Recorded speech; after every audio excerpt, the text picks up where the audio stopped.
All right, guys, season opener Saturday. You better May be 9th, there. 1 be p.m. loud. See you then.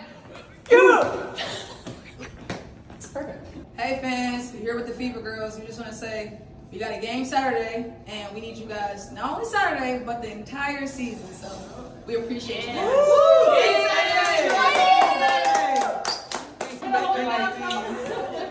What's up, everybody, Indiana basketball fever fans? We'll see you guys on Saturday. You already know what it is. We play Dallas at 1 p.m. Not 2, not 3, not 4, not 5, not 6, not 7. I said 1 p.m. And you better be there, and you better be in your seats, and you better be out your seats so you can help us win. We need you guys. You guys are the best fans ever. We love you guys. Hello guys, welcome back to the channel. The Indiana Fever are back on the court, practicing for the second straight day as they gear up for the regular season, with a scheduled off day coming up on Wednesday.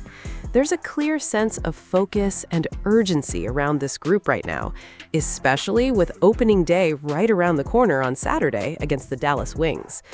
One of the key updates from practice involves Monique Billings, who is still not fully back in action after tweaking her right ankle during Saturday's preseason finale, a game where the Fever delivered a dominant performance against the Nigerian national team.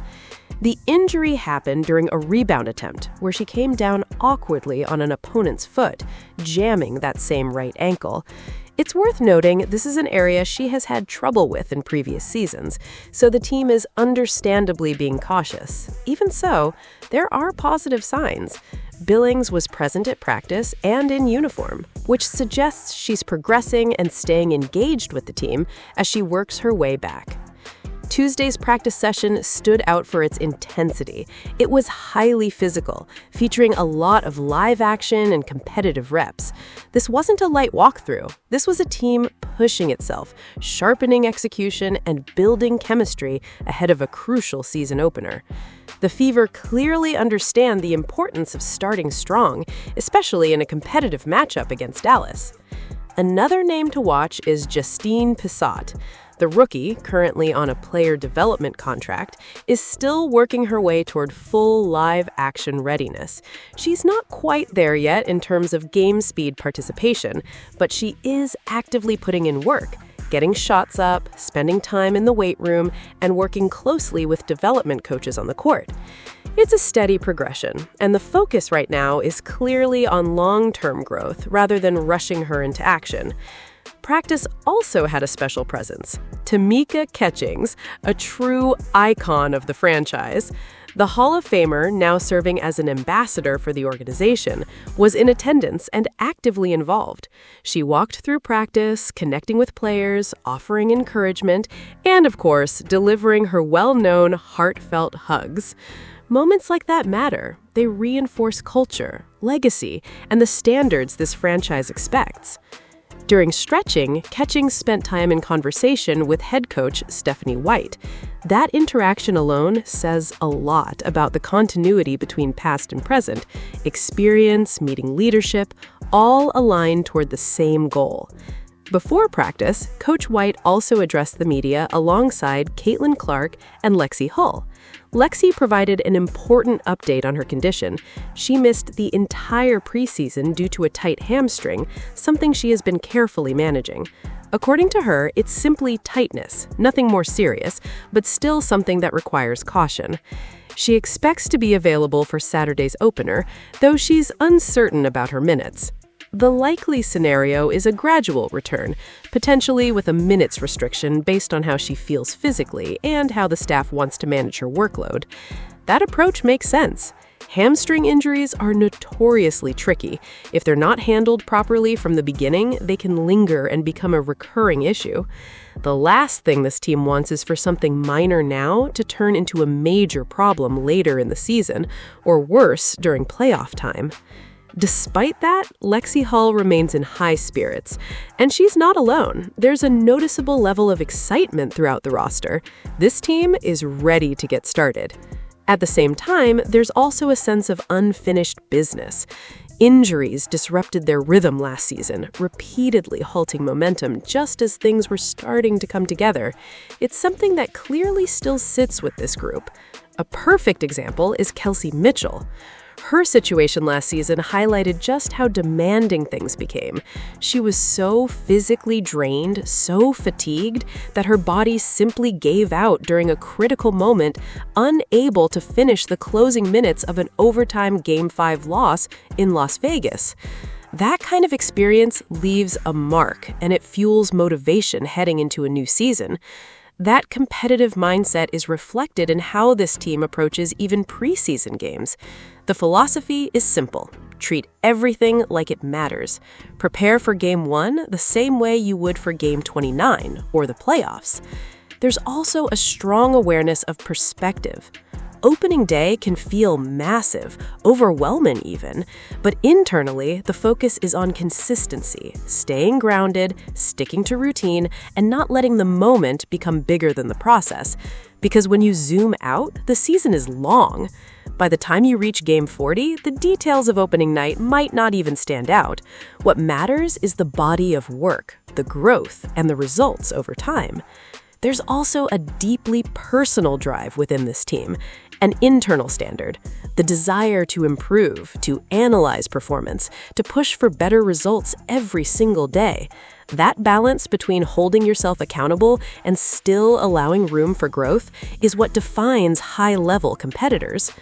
Of course, not everything is serious all the time. Caitlin Clark brought her usual energy to practice, loose, relaxed, and having fun. She joked about how the main question she keeps getting right now is about her leg sleeve. And while it might sound trivial, there's actually a reason it stands out. It's because it's her. She draws attention. She's one of the central figures in the league right now, so even the smallest details become talking points. But looking around practice, it's clear she's far from the only one. A large portion of the roster is wearing leg sleeves. For players, it often comes down to comfort, compression, and maintaining warmth, especially in varying gym conditions. It's something you see with Lexie Hall, Sophie Cunningham, Aaliyah Boston, Megan McConnell, and Kiana Williams. It's common, it's practical, and it's part of the routine for many players. Still, Caitlin handled it the way she handles most things, with humor. She laughed it off and kept things moving.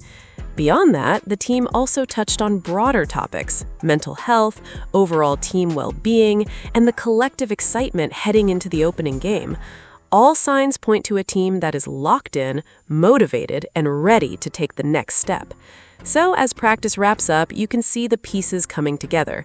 Players getting shots up, going through stretches, refining details, and building toward what should be an intense and meaningful opening game. This was another active, focused day for the Indiana Fever. And now, all eyes turn to Saturday. I guess, how did the leg sleeve come about? I knew that would be the first question. I wanted to ask about golf, but she went to the leg sleeve. People are wondering. Just blow compression on the leg. I mean, I don't know. Okay, I've talked to Sophie, Ty, a few other people saying that they've had like sports psychology coaches. Yeah. Have you ever had one throughout your career? And Yeah. as you get more, I guess, more in the spotlight, how have you kind of handled the mental side of all of this? Yeah, we have one here with the Fever, and then I have my own personal one as well. So, I mean, I think the mental preparation of the game is far more important, obviously, than the physical. Especially when you're trying to compete on this level with, obviously the spotlight, the attention. It's game to game to game. You got to be able to turn the page. But I feel like that's such an important side of it. And honestly, that's something I've done since I've been in college. So just continuing to do that, I think it's a great outlet for me. And it's not obviously only basketball, but like your personal life too. I think a lot of people at times forget that like we're human. Like we go through a lot of things too. And being able to have an outlet for that too is really important. When did you get one? Or I guess what made you do it? And at the time in college, we were working with one as a team, and then it kind of just came about where I started working with that person individually, and have since changed and found somebody that I've liked professionally too as well. So that's been a great relationship for me. Was that an emphasis in high school as well? Like, was that something that people talked about, kind of the mental side of the game and taking care of yourself? Man, high school was a long time ago now. It was like 7 or 8 years. I had a really great high school coach. I wouldn't say that was probably like the number one focus. Like we didn't have a sports psychology coach in high school or anything, but I think my coach in high school always emphasized like the mental preparation of the game still. So like building those habits and always checked in on us as people as well. So I feel like I've been really, blessed to be surrounded by people, like coaches and people that really care about you as an individual before a basketball player.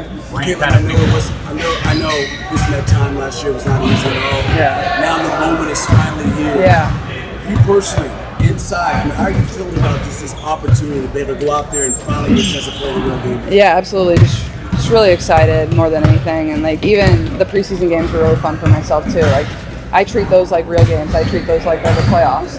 And so just doing, the same preparation as I would for, game 1 that I'm going to do for game 29 that I'm going to do for the playoffs too. So I treat it all the same. And, I was talking about this with somebody the other day, but like opening day can feel so big and so daunting and like it means so much, and it does, don't get me wrong, but you can't blow it out of proportion. Like you want to prepare the exact same way. And it's kind of funny, I was kind of laughing. By the time you get to game, 40, we're probably all going to look back and not even remember who we played on opening night. So I think you just take it game by game. That's how you approach things. Obviously, this one is just as important as the next, but you remain focused on the one right in front of you.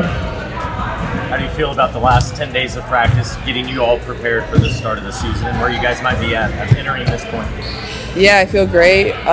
Yesterday was hard, which I think was really good for us. Obviously, we have a lot of areas to improve, especially during the Dallas game. You certainly saw that. Defensively, I think has been our focus the last day. I think it will be today too. Then have an off day Wednesday, and then more of the mental preparation, scout focus Thursday, Friday. But yeah, I think practice has been really good. Energy level has been great, so I can't complain about that. You talk about team basketball, but for you personally, what do you hope to bring to the table for this team this year, knowing how close you guys were last year? Yeah, I think like just more than anything, leadership and experience. Like this is my 3rd year, and even though I wasn't out on the court last year a lot, you still learn on the sidelines. So I think that being somebody my teammates can really rely on, being a great communicator. Steph's like, always coaching me on that area. I want to be able to communicate with my team on the court exactly what she wants and what I think is best for the team. So just continuing to do that. I feel like I've done a good job of that, but once we get in the heat of battle, like sometimes that can get hard, so continuing to do that. We've talked about this before, but how have you learned to give yourself grace as you continue to navigate this life that you're living when you know that everything you do is going to be scrutinized in the nth degree? Yeah, I mean, it's definitely easier said than done, and like I think people forget at the end of the day, like I care more than all of you. Like I want to be the best, and I'm always analyzing my play. I'm always trying to find ways to be better, and so I think just that part of it, and I can always say like allow myself grace, but you always have that fire and like that hunger inside of you to like always want to be better, and like you're a perfectionist, and then you get irritated when it doesn't go your way. But at the same time, like I think that's what the great thing about the W is, like it's game to game to game. Like you're gonna play 3 to 4 games a week, and you always have an opportunity to turn the page and move on to the next one. So just reminding myself of that, and then obviously reminding myself how lucky I am to just be out there and be playing. So you live from the corner. Last one. Time and just to get yesterday, Steph was asking about your off-ball usage that happens. Yeah, your guys' 2 favorite questions: what I wear to practice, and me playing off-ball basketball. I don't want to ask about specifically that part of your role. I want to ask how you've gotten better about it. Who thinks it's done with Kelsey and Yeah, I mean, you don't want to be predictable in what we do, and also like a lot of what we did last year when I wasn't playing, like AB brought the ball up a lot. She initiated a lot of the offense, and on a lot of the misses, I try to be a great defensive rebounder. I need to improve. That's something I didn't do too hot in the preseason games. But like I want to get it, I want to go, and I want to play. But dead balls, things like that, like it's difficult to bring the ball up 94 feet. But if my teammate is standing there not being guarded, why wouldn't I just pass them the ball? That's just an unselfish play to make. And then, when we get into things in the half court, I think like being a great screener, like that's an area that I can really, really, really improve in. I haven't always been a good screener. So just trying to do that a little bit better. And, obviously the last game, it was fun to play with AB and like do some inverted action where I'm setting some stuff for her. Like that's really difficult to guard. Like what do you do in that scenario? Like do you both go to AB? Like do you stab? Do you switch? Like that presents a mismatch problem for them. So just being creative and experimenting, like you don't want to come into a game, and especially when we get into the playoffs and late in the season, they're going to know what we want to do. Like, you got to get creative and make it difficult. We can't do the same thing every single time down the floor. So I think that's the beautiful, beautiful thing about basketball. Like I always say, I'm not a creative person, but I think I'm creative on the basketball court. So just trying to do that the best I can. Thank you. Thanks, guys. What's your level of excitement as you get ready for this game coming up on Saturday? so excited. I mean, I think we're all just counting down the days. I know we have an off day tomorrow, so I think when we come back on Thursday, it's just, there's going to be that buzz that there's a game right around the corner. So we're excited. We're getting ready for it. We already played Dallas once this year already, so another chance then will be great. Your excitement, though, is it what is it about this team that gets you, fired up for what you guys can possibly do this year? I mean, we have a healthy group right now. So I think last year, there was so much excitement around who we had, the new pieces we had, and we are only building on that this year. So to have, everyone back is really exciting. I think that's what gets us getting that much more amped, is because we have a really great group that we're excited about. Lexie, how's the hamstring, and do you anticipate playing Saturday? Yep. We'll see how much I get to play, but definitely feel good, feel ready to be back. Is it just tightness, or can you describe it as just the nature of the just injury? tightness. Yep. Lexie, did it feel of unfinished business at all, or are you more excited just from the standpoint of we can see the real potential of this group? I think we've always said we're chasing a championship. Falling short last year, I think that gives us extra motivation to really attack that this year. And with the group we have, I think everyone's mindset is a championship. That's either a championship or it's not successful for us as a season. So we're excited about that. Everyone has the same mindset heading into the season, and we'll just continue to build. Is there a difference in maybe preparation as when you have training camp, it's more of getting used to the system, but now that it's preparing for a game, is there differences in how you guys approach practices there? Yeah, I think, the first couple weeks, especially for rookies and new players who are learning the system, it's learning the fundamentals, learning what actions we like, learning the offense that we want to see, and then defensively being able to read off of each other and know the concepts that are important to us, what we are willing to give away and what we're not willing to. So that first couple weeks is definitely a lot of learning. Now we're preparing a lot more scout specific. So moving forward, it'll be a lot more of that, scout specific actions that'll work in this game versus overall as a system. Not being able to play in these preseason games, I feel like you got as much as you could out of the preseason without. Yeah, it's just making sure my body's ready. Preseason games are important. I think that sets a foundation for us, build chemistry together. But at the end of the day, we want to be ready for the real ones. So that was the main focus. That's it. You and Kelsey, those early days, what do you remember about the early days with the Fever, and just her in particular kind of helping you along to obviously see the growth where you are today? Oh yeah, I mean, she's just such a light, and I think that's what's so special about her. Those first couple years definitely weren't easy, especially that first one I was here, just not winning a lot. And I think she just continued to show up every single day with a light, with a positive attitude.